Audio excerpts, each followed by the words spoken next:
Welcome to Party Like a Marketer, the podcast dedicated to cannabis marketing, public relations, and authentic storytelling. I'm your host, Lisa Buffo, founder and CEO of the Cannabis Marketing Association. You can connect with me on Instagram, Twitter, or LinkedIn. Send me a message. I'd love to hear from you. Today's conversation features Bethany Gomez, the co-founder and managing director at Brightfield Group. Bethany has established herself as a trailblazer in emerging markets, with a focus on cannabis, CBD, and wellness. As managing director and co-founder, Bethany's commitment to leadership and storytelling through meaningful data has positioned the company as an industry leader, playing a crucial role in shaping the cannabis, CBD, and wellness industries from both a consumer and market perspective. She has been featured and quoted in numerous media outlets, including the New York Times, Wall Street Journal, CNN, Bloomberg, Yahoo Finance, and more. Bethany, thank you so much for joining us and welcome to the show. Absolutely. It's a pleasure to be here. Thanks, Lisa. Yes.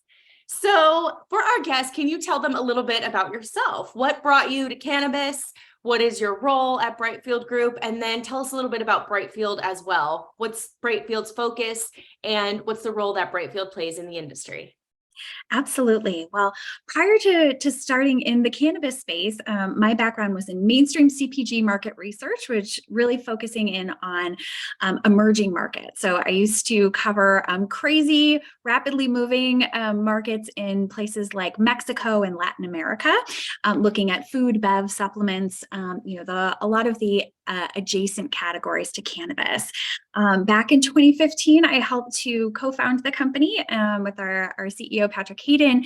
And, we really saw at that time, for those of you who have been in cannabis for quite a while, cannabis was a very emerging market, especially at that time, still is.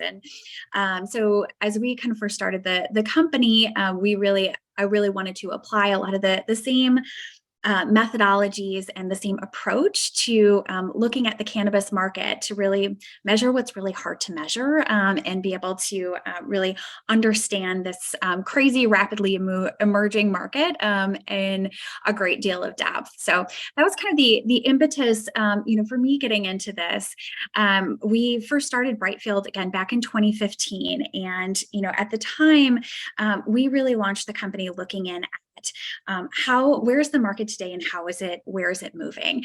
It became pretty clear early on that this was what was really going to move the market in cannabis was going to be the consumer. Who is that consumer? How is that evolving? Being able to look at the evolution of an illicit market into a legal market, the future and the success of this was always going to, really kind of come down to that consumer. So we wanted to be able to understand that consumer in a great deal of depth. So that's really what we do. At the core of what we do, we're kind of consumer obsessed at Brightfield. We do a great deal of consumer surveys. We also integrate those surveys directly with social listening. We use social listening in a lot of different ways to help, really bolster and understand and get a lot of, qualitative insights on what the cannabis consumers are thinking, and, be able to use that as, supplements for the deeper dive consumer surveys, and what we've launched more recently, which is brand health work. So this has given us the ability to work really closely with a lot of the top marketers in the space over the last, 5 to 7 years here, and be able to, really see not only the evolution of the cannabis consumer, but how they are reacting to brands in this rapidly emerging market. That's awesome. So you're bringing CPG best practices as far as this consumer research and market research to cannabis. Can you speak a little bit about what were some of those industries or products specifically before you started Brightfield Group? You had mentioned Mexico, like that were related or adjacent to cannabis. What were those? Yeah, so I used to cover packaged foods, drinks, alcohol, tobacco, even things like, retail consumer food service and things like that. So as well as the like OTC healthcare market, supplements market, and things of that nature. So they all really have some level of touch points into the cannabis space and, health and wellness products as they fit into those, food and bev markets. And, one thing that I found from looking at, working on emerging markets, especially in a place like Mexico, where you're never going to have one magical data source that's going to answer all of your questions because the market is so fragmented, so fast moving, as well as, just includes so many informal channels that, the traditional methods of market research fall flat in a lot of different ways. So you have to really be creative about the way that you're thinking about methodologies to really understand, and get a full view of the consumer. So, while we're looking at this through the same lens, or applied a lot of these best practices from CPG, we also really had to be really creative early on to understand and, apply to be creative about capturing data where consumer patterns are not as established as they are in CPG. While cannabis, you hear all the time that, cannabis is a CPG industry and it's becoming a CPG industry. And while it is becoming a CPG industry and, it's well on its way right now, there's a lot of nuances to that. And there's a lot of areas where it differs from CPG, and you have to really understand these, these very fast-moving and nuanced nature of the market. So this is where we took kind of some of the standard, CPG methodology in terms of things like, survey research with very strong, robust sample sizes, but also had to be really creative to understand, those consumers in a lot more depth and be able to be really scrappy to provide the level of depth that our clients are going to want at, quite frankly, startup level budgets, right? Cannabis, in 2015, there was not a company in this industry that had, the kinds of budgets that people would expect in, CPG.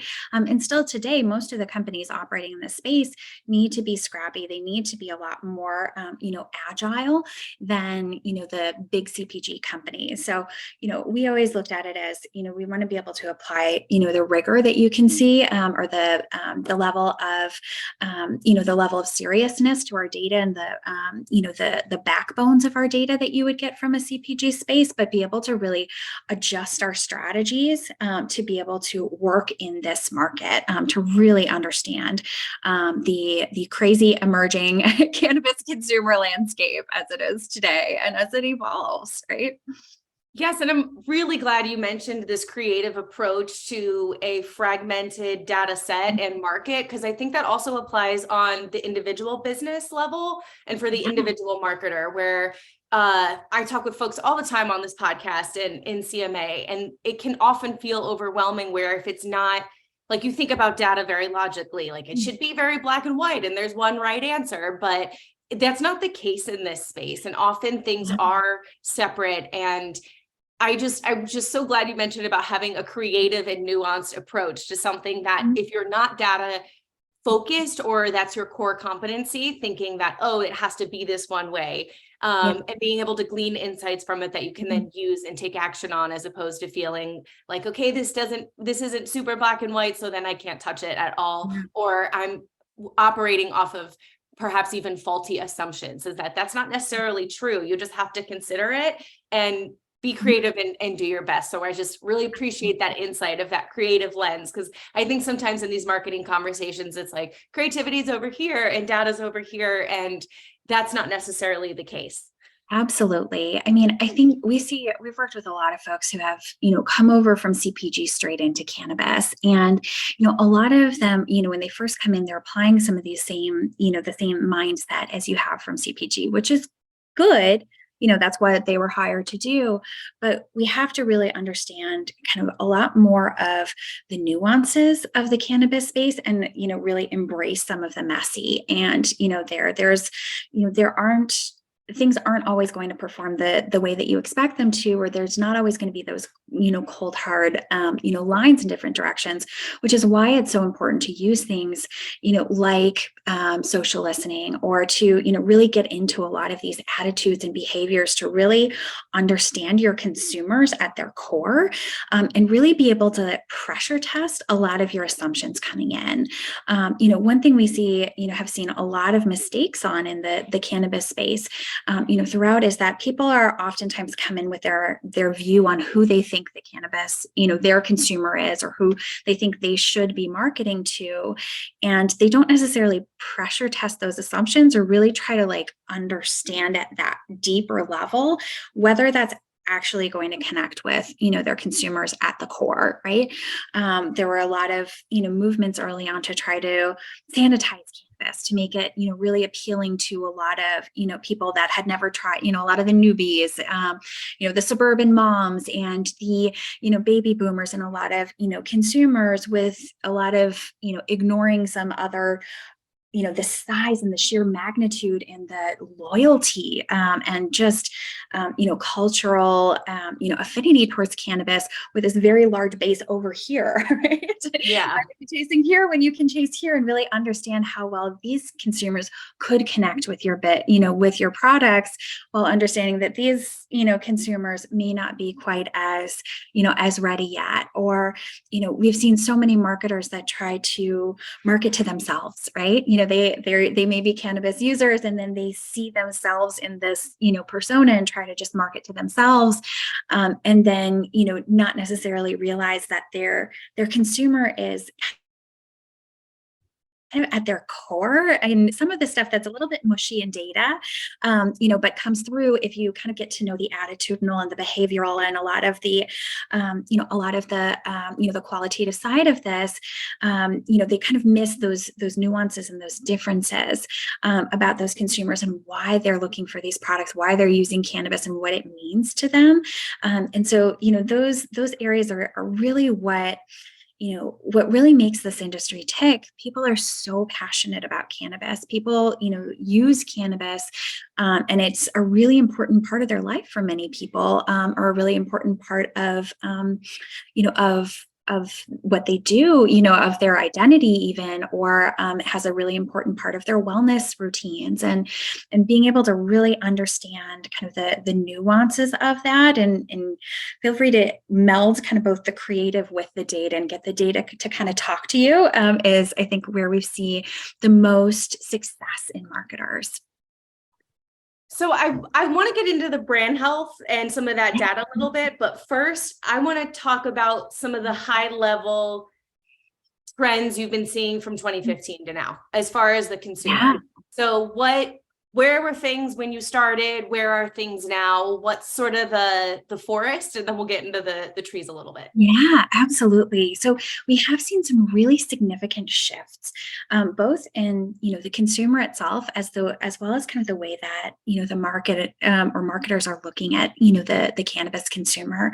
When the first brands first started launching large scale marketing efforts, there was a lot of this goal to target, and a lot of money spent on targeting a lot of these new users, or people who might be canna curious, right?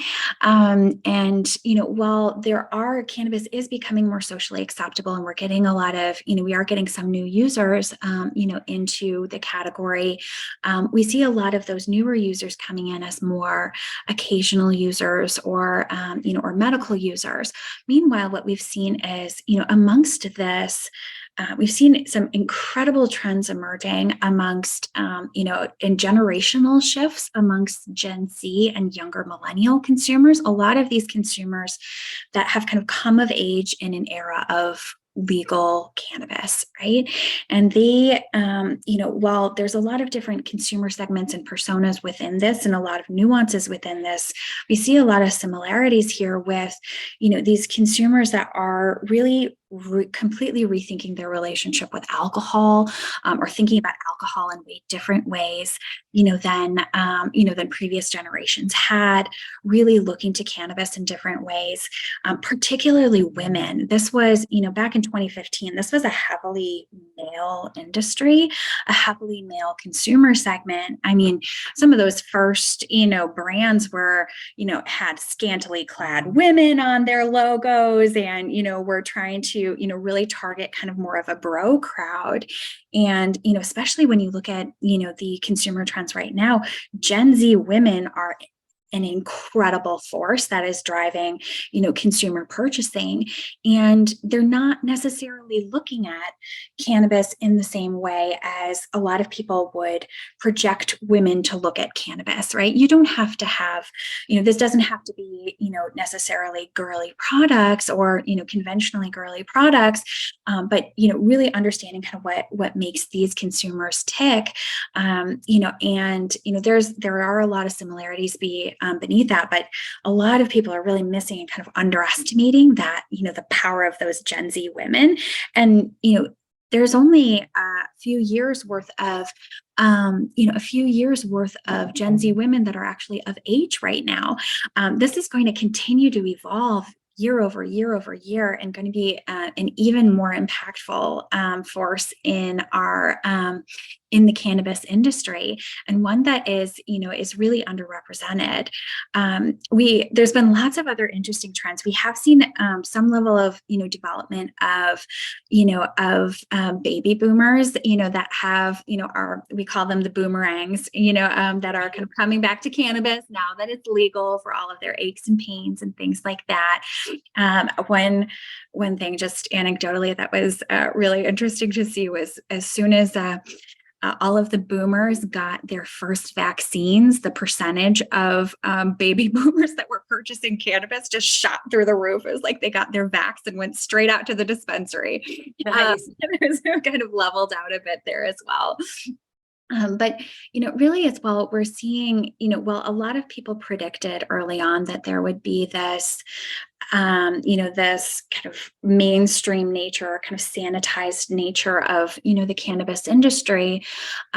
What we're seeing right now, and this comes through in a lot of the, some of the brand health data that we're seeing today as well, is that some of these brands that are really trying to resonate with these, the cannabis culture, and really trying to, speak to people who are, very, love cannabis, that just really love cannabis, are really passionate about their products, and really kind of ring true to that kind of core heavy user, are seeing some of the most success. And that's the last trend I would, the two trends kind of wrapped in one that I'd highlight there.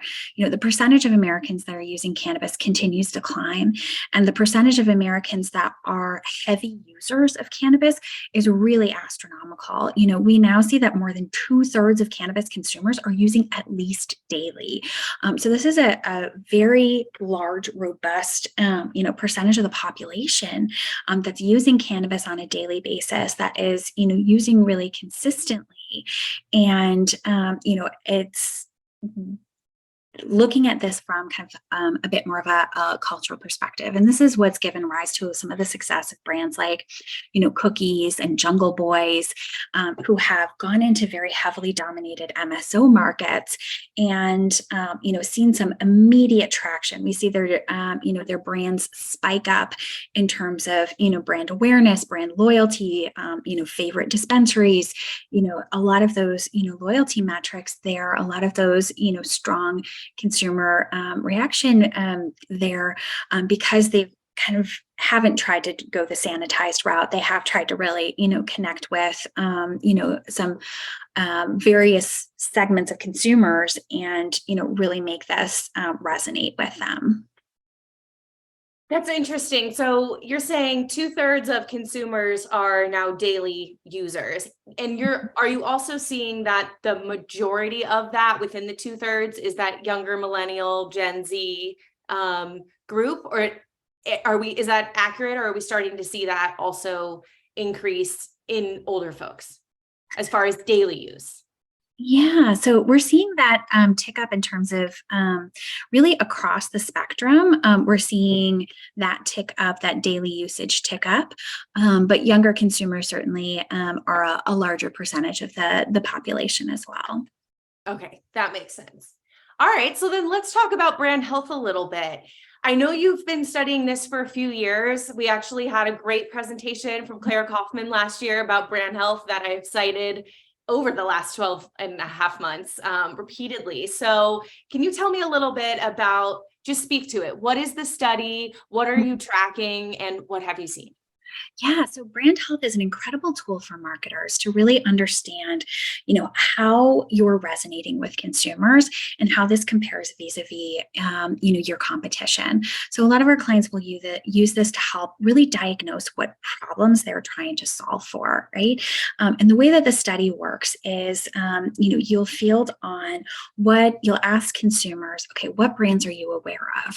Of those brands that you're aware of, which ones would you consider purchasing? Which of those that you would consider purchasing, which will you go on to purchase and which will you intend to repurchase? This gives you this nice kind of funnel, your purchase funnel that allows you to understand, okay, first of all, do you have an awareness problem, right? Do people know who you are? If no one knows who you are, if your consumers don't know who you are, you're going to have a really hard time getting them to, driving loyalty or driving success for your brand. And you may need to be pouring your money into top of the funnel marketing efforts, right? If people are aware of you, but they aren't going to consider purchasing you, this really means that your message isn't landing, right? We see, this is a good gauge. We oftentimes see with celebrity brands, for example, you'll get very high awareness, but if there's a lack of authenticity there, they're not, those consumers aren't going to go on and consider purchasing them. It's like, okay, yes, I've heard of that, but next, right? Not going to happen. If your consideration to purchase is low, that usually means you're losing at shelf, right? Is that you may want to be investing in bud tender education. You may need to be, looking at your, in-store activations or your pricing strategy, or if it's a digital, focus, then, your e-commerce and, your websites and things like that. But really kind of getting that, those barriers to purchase, as well as really understanding kind of that feedback on the product, or feedback on the same funnels work for dispensaries, and through the retail channel, that consumer reaction to your experience. Are they going to shop there again? Are they going to buy your product again, and why? Right. So this gives you an incredible toolkit to be able to really understand how brands are competing against each other, as well as to really understand who is your consumer. As a marketer, you will have in your mind who you're trying to target. Who is your segment? Who is that persona of consumers that you're trying to target, or your different, personas? Are you hitting them? We have oftentimes seen with brands that they'll think that they're targeting, suburban moms, and then it'll come back and it's like, actually, you've got Gen X men as, coming. Or like you think you're targeting, these, trendy enthusiasts, or you think you're, targeting a certain, persona of, of consumer, and what comes back is like, nope, you're not resonating with those. That message isn't landing with those, but is actually resonating over here. So that's a great way to be able to understand, like, okay, do I need to refine my message to go after my core, or do I need to, really look at, a different angle and target, lean into where I'm most successful and understand why. So, these are incredibly rich toolkits, and we've been doing this we first launched a syndicated brand health tracker in the CBD space and the Canadian cannabis space back in 2019, early 2020. You'll remember, Lisa, in that last year we did a report, like an individual report on the California and Colorado market, Yeah. In the U.S. cannabis space. Running this obviously in the U.S. space, since we've got every category is its own competitive set. Every has its own brands. Every state has its own brands. It's a more complicated thing to syndicate. But we found by working with, we've done a great deal of work on a customized basis in brand health tracking with many of the top, MSOs, portfolios of brands, as well as, individual brands, in the US market over the last year and a half, and found that it was time. Right? It was really time to be able to roll out a syndicated brand health tracker within the U.S. Cannabis space.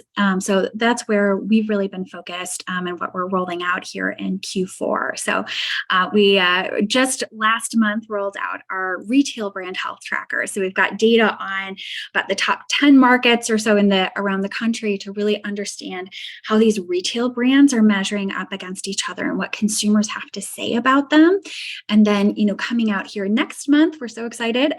Survey is about to come out of the field on product brand health, again, in about the top 12 markets around the country, category by category by category, how each brand is really measuring up against the competition and in the minds, hearts and minds of the consumer in the cannabis space as well.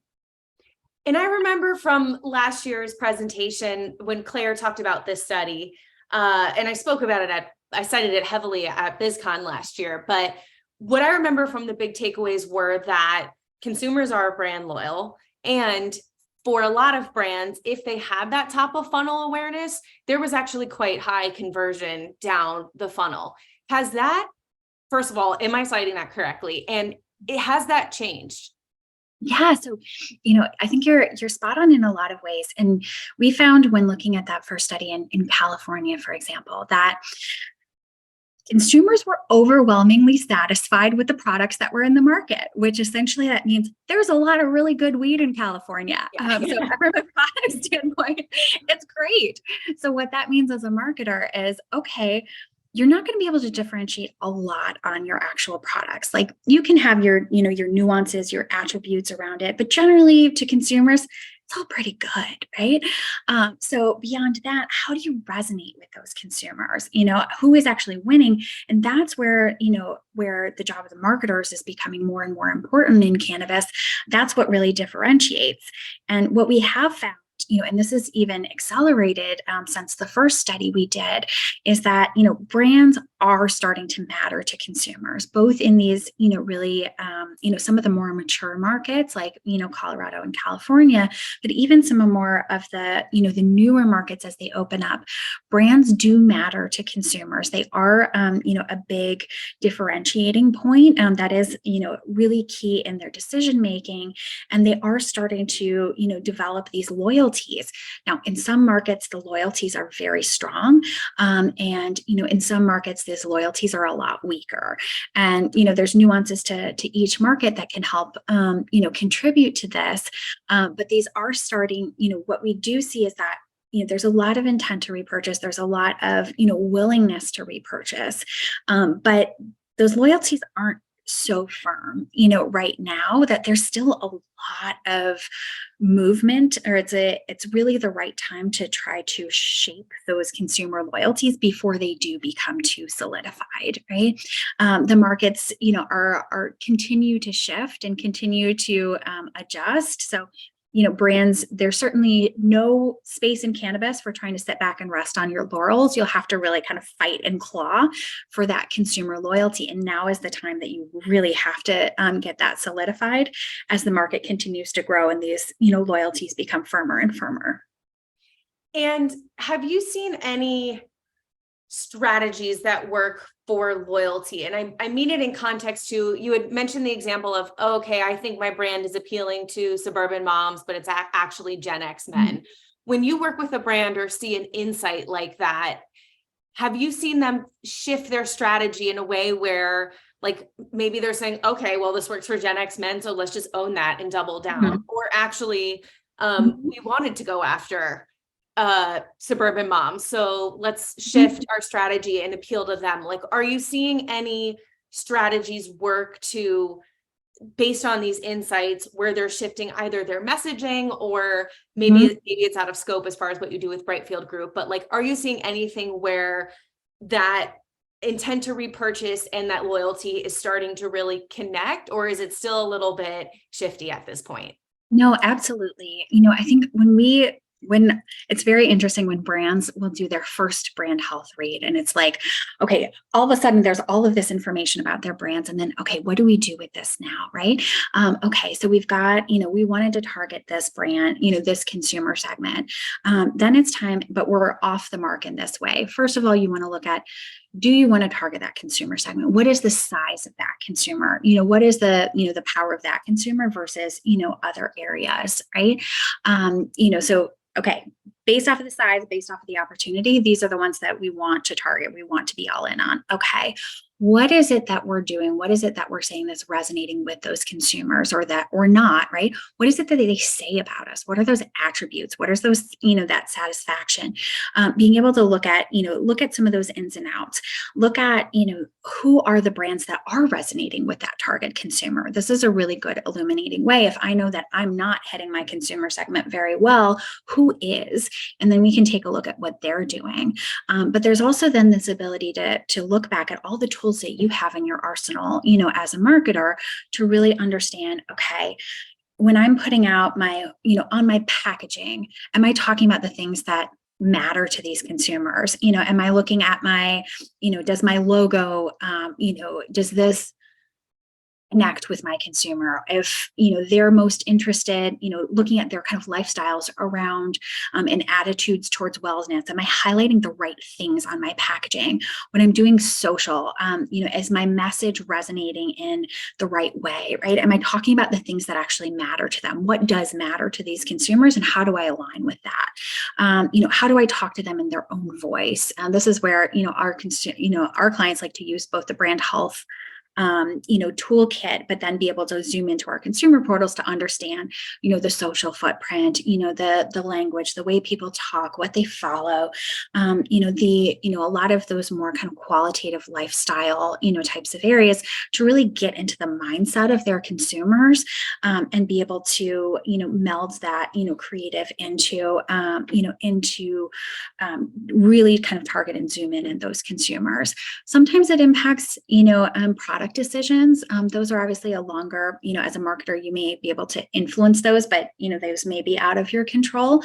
But making sure that your, product portfolio is targeting, the right people as well. If you're looking at line extensions, does it make sense to roll out, if you're targeting X, Y, and Z consumer, if they don't use vapes, does it make sense to target vapes? Does it make sense? Cannabis drinks are the biggest example I always find, where the consumer oftentimes, people have this fallacy about who the cannabis drinks consumer is, but it really isn't that consumer, right? The data shows us it's something different. So, those kinds of areas, it really allows you to, zoom in and kind of rethink and be able to tinker with and adjust your strategy, in a way that is, either incremental or kind of going back to the drawing board on different areas. Can we talk about drinks for a little bit? Because I know on a industry level, drinks was one of those things in the last few years. There was a lot of excitement there was a lot of predictions that it was going to be, I think, a bigger part of the market than it actually has played out to be. Have you seen that? And can you speak to, you had said, we thought this is who the consumer was, but it turns out it's someone else. Yeah. Tell me. Early on in the space, you heard all of the CEOs of big companies, commenting that cannabis drinks was going to be the thing that transformed the cannabis space, and that this was going to be an alcohol substitute. This was going to be something that people would be able to bring to a barbecue, with your grandma, right? This is going to be something that really appeals to new consumers. And it's going to kind of just transform and open up this, this whole additional segment of the market. And we saw a lot of brands that were kind of buying into that idea, trying to target the white claw consumer, trying to target those newbies. And yet today, cannabis drinks makes up less than 2% of the market, despite a lot of money being poured into it. And, a lot of R&D, that went into it in the Canadian market as well, where it is legal, and the big alc bev players have been able to play. It's still a very small percentage of the market there as well. So you get the question of, okay, after years and years of this conversation, okay, what's going on here, right? And what we see when we look at the actual data is that there's so much that consumers or so many people were expecting this to be the entry point for new consumers. They were expecting these people who would never inhale cannabis, wouldn't touch cannabis, previously, wouldn't think about flower, wouldn't think about vapes. They would be attracted to drinks because this is a familiar format for them, right? And when we look at the data on who the actual cannabis consumer is, that's not who the consumer is today. That's just not who is resonating with it. We actually found in our most recent survey that almost 19% of all cannabis consumers had used a cannabis drink in the past 6 months. Now, when we look at some of that data, the consumers that are actually using drinks are not the occasional users. They're actually the very heavy cannabis consumers. And you kind of stop and pause and you're saying, okay, so if heavy cannabis consumers are using these products and there's, 19% of consumers have used these products, why is the market still so small? And it's because they're not using them every day. This isn't the only thing that they use. For cannabis consumers, for heavy cannabis consumers, if you're using every day or if you're using multiple times a day, you don't want to do the exact same thing every single time, every single day. It's like, if you're a non-alcoholic drinks consumer, you're not just going to drink Coca-Cola 7 times a day, every day for, the rest of your life. You're going to vary it up a little bit. You'll have a cup of coffee, you'll have some water, you'll have some, a Coke for dinner. You'll have different, types of, products to give some spice into your routine, some variety into your routine. You want to have more, have more interesting products to, interject in there. So cannabis drinks are products that people are interested in. A very large percentage of consumers are interested in those products. They're using their products occasionally. Now, the most, what the data shows us is that the fastest path towards growth in cannabis drinks is not to spend a lot of money targeting those consumers who might possibly think about using cannabis one day, and if so, maybe get them to use, cannabis drinks. Those consumers, their first entry point, what we see in data, is actually gummies. They're not they're not trying cannabis drinks yet. And if the fastest path is to get these consumers that are already spending a lot of money on cannabis on a monthly basis, many of them $200 a month plus on cannabis, get them to get more occasions of consumption out of those consumers, right? So this is one of those areas where, you see a bit of a disconnect between kind of conventional wisdom, or a lot of people that were, thinking and kind of trying to project what the world could look like. Now we have enough data on how the market has started to evolve that you don't need to kind of totally start from a blank page and imagine. You can see what has started to work and really understand why, and be able to to target effectively that way. And this is why we see different types of brands successful in different ways in the cannabis drink space. But also again, a lot of there's still a lot of opportunity in that space. That 19% of consumers using indicates there's a lot more opportunity there, but it's just not being captured because of a lot of money being left on the table from a positioning standpoint. Yeah. Yeah, that makes sense. And I think been talking about this recently, and drinks, this phenomenon, I think applies. It can sometimes we fall into this like big shiny object mentality. I know it happened, from a marketing strategy perspective with like crypto and Web3 and the metaverse. And it's like, it's the big shiny object, or it's what we want to try, and we get excited about it as marketers, often because we have certain restrictions and we want to be ahead and we want to understand what's there. But sort of over reliance on that and some of that hype and that talk can prevent folks from really doubling down on what we know, what we have, and what's working, and really like tightening that. And what I call in marketing, like patching the leaks, where we can get sort of this overinvestment in the new and the shiny. And then it's like, okay, if that doesn't play out, if you win, great. But if it doesn't play out, you're kind of back to square one. So sort of balancing the language you've used as well, which we talk about, is like the tools you have in your toolkit. What are you putting towards what works, what data you have, and the facts, and then what are you putting towards kind of the shinier things that might or may not play out, and putting it all together as far as the strategy and bigger picture. So thank you for bringing some light to the beverage conversation. I've been doing some research on that as well, but you articulated it so nicely. Absolutely. Definitely, it definitely clarifies the point that you always need to pressure test your assumptions Mhm. and, be open to being wrong about an idea, right? If you're blue skying something, you want to be able to think big. You want to be able to see, go into the future and be able to look outside of the box. You also want to reality check yourself, and be able to look at what the data is telling you and be prepared to say, maybe not, or like, the data is actually telling a different story. There may be something there, because if conventional wisdom is wrong, that's actually a really big opportunity for you, right? If the whole market, Yes. and this is something we've seen in cannabis, this is definitely something we've seen in CBD also, where you get, apparently, this shiny object and the whole market moves this way. And Mhm. if there's actually a tack that you can find in, where conventional wisdom is wrong, and you go here when everyone's going here, that's by far the biggest opportunity, rather than following the pack, into off a cliff, right? Yes. Yes. We know about that as an industry for sure. So what are things so based on data in the story that it's telling, what are some things you find yourself advising your clients or telling marketers like over and over again? Like what's that sort of pay attention to this, don't forget this, in addition to pressure test your assumptions? Is there anything that the data is saying that may not be, that you haven't mentioned already, that may not be so obvious, that is really sort of core to a cannabis marketer's understanding of what's happening? Yeah. So always check on, keep the ability to zoom up and zoom out at like the fundamentals and understand how the market is shifting.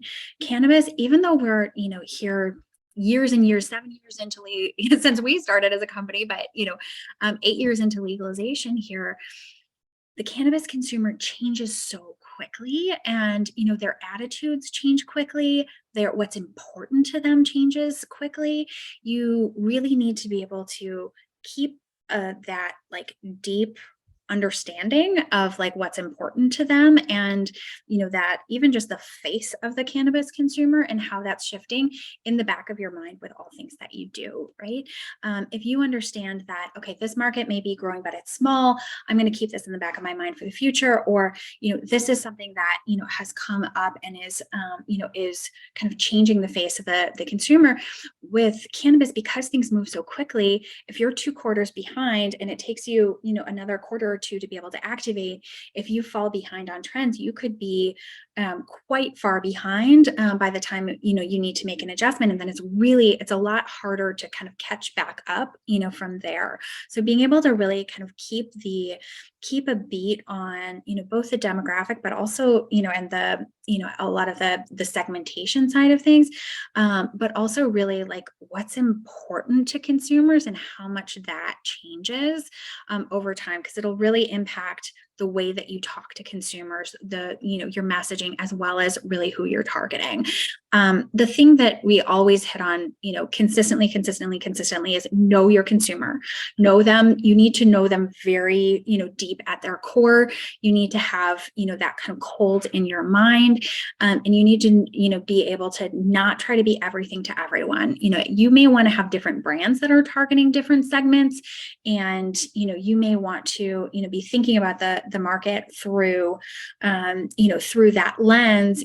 This may be your brand for really cultural users or heavy users. This may be your brand for consumers that this is their dirty little secret, but they're using at night, and this is kind of that approach. This may be the brand that is for consumers that are just looking for cheap, reliable budget cannabis, but it's an important part of their identity. You may need to have different segments of consumers, and but you have to have that full picture of who they are, and to be able to really resonate with them and to be able to stay ahead of the curve. You can't just compete on packaging. Pretty packaging isn't really enough, and just straight demographics isn't enough. You have to be able to really understand, and if you can understand, then you can stay ahead of the curve, and that's what's going to make that loyalty with those consumers much more sticky. And do you have advice for marketers who so there's this balance of understanding the consumer and tailoring your message to them, but also finding, who you are as a brand. What is your core? What is your niche? What is your, I've seen brands that were, they were founded by, there's one in particular I'm thinking about that was founded by surfers in California, and they made this brand particularly to apply to that group. Like, what is that balance of, okay, this is who we are, we're startups, it's startup industry with startup businesses. This is who we are. This is our story. This is who we're appealing to, but also marrying that with the changing habits of the consumer. And we talk about authenticity and trust a lot in this space. Yeah. How does a brand do that? How do you say, okay, this is who we are and this is what we do and who we're appealing to, but also recognize that the consumer is shifting, these behaviors are shifting, and your messaging may need to shift, and do it in a way that remains authentic? Yeah, that's definitely the challenge. I think you're, hitting the nail on the head there. And it's like, you have to be able to see, again, how well are you resonating with consumers? How strong is that loyalty that you've developed? And who else are they buying? What other brands do they love? What other brands do they care about? So you can watch kind of your back from that lens, right? Especially for startups, as that loyalty is not fully developed yet. And many cannabis consumers, as we talked about, they're frequent users. They use every day. They are using multiple times a day. They're using a lot of different products and formats. It's very hard to, pin them down if you're putting all of your eggs in a very narrow, consumer basket, so narrow that it's California surfers. You're going to have to be able to, really find ways to protect your base. How can you go deeper with that consumer? How can you maximize the opportunity with that specific consumer? And how can you extend your base to be able to grow as a company, right? Do you want to roll out more products for that specific consumer and really kind of lean in? Do you want to make that brand appeal to, as like an aspirational brand to other adjacent, consumer segments? Where can you see kind of the appeal for other adjacent consumers that will allow you to kind of grow your base and grow your footprint there? Or how do you, target, either line extensions or complementary brands towards, other areas? Because, once you get a little bit of success in a cannabis space, everybody's a startup. You got to hit your growth numbers, right? You got to keep growing and growing and growing. So how do you grow in a way that, allows you to be authentic? And that's, you have to keep kind of that consumer in mind. As a marketer, you need to be able to have that message constantly going out. Social is a great way to kind of keep in touch with that consumer, and especially with small brands that are hyper local, being able to, there's a lot of restrictions on cannabis marketers. So you have to kind of think outside the box on things, and local events or, different local, like hyper focused ways to be able to really resonate with consumers. Investing in bud tender education, especially if you have if you're focused on authenticity, if you are trying to grow your brand and get kind of drive trial and extend some of the halo of your brand, bud tender education is so important because that'll help drive that conversion from kind of that consideration into loyalty. And all of those things are, things that you can do as a small brand, targeted at, maybe a single state or a single, region even. But you really need to kind of keep those loops going, watch your back in terms of who's kind of coming after you, and then be able to find those ways to grow your consumer base once you've saturated where you are.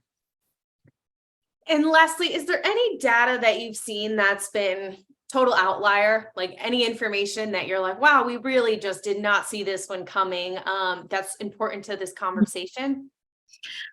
Ooh, that's a great question. We always, there's always these, little things that pop up and you're like, wow, that is just fascinating. I think, there's so much, oftentimes in cannabis, people are so focused on the category itself that they kind of don't look at what's happening outside.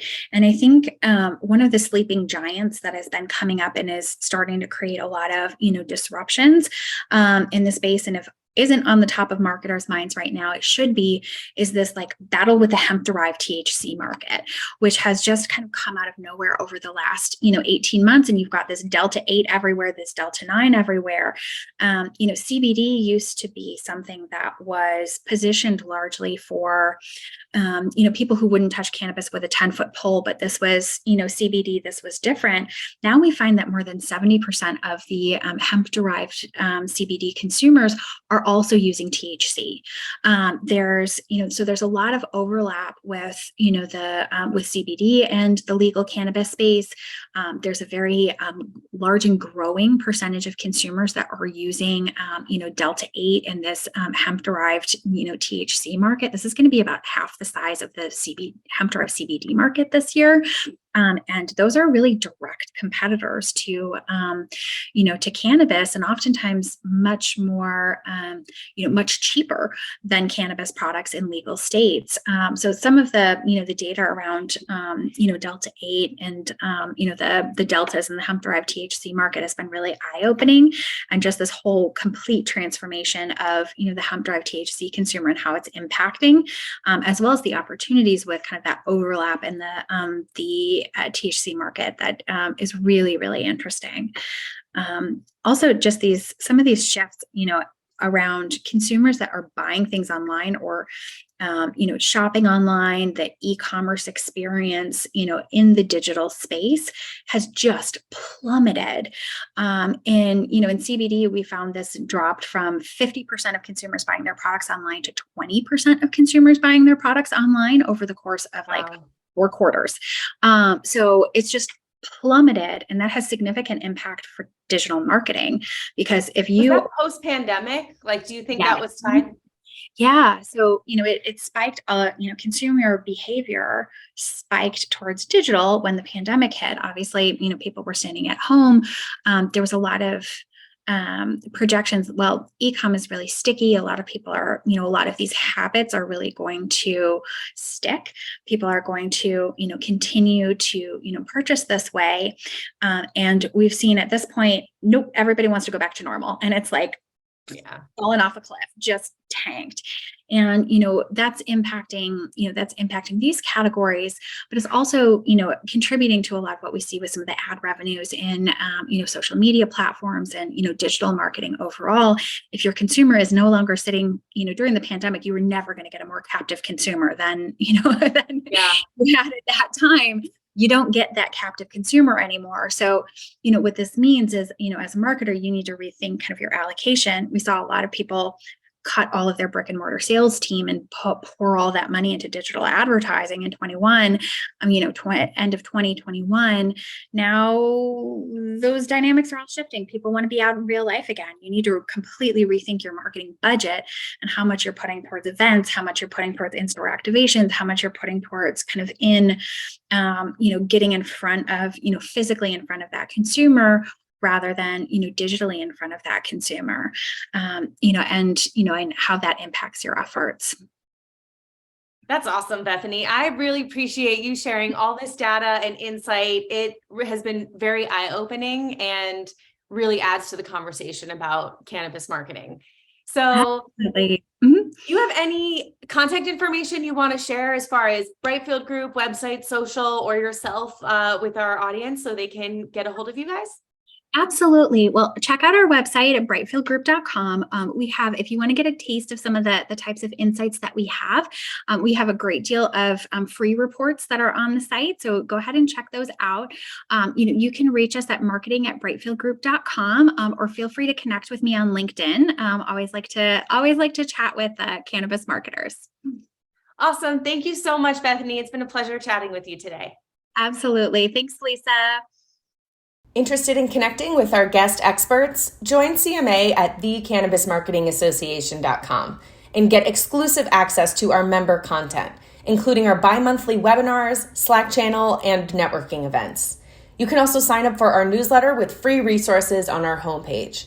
Thank you for listening to this week's episode. We'll see you next time.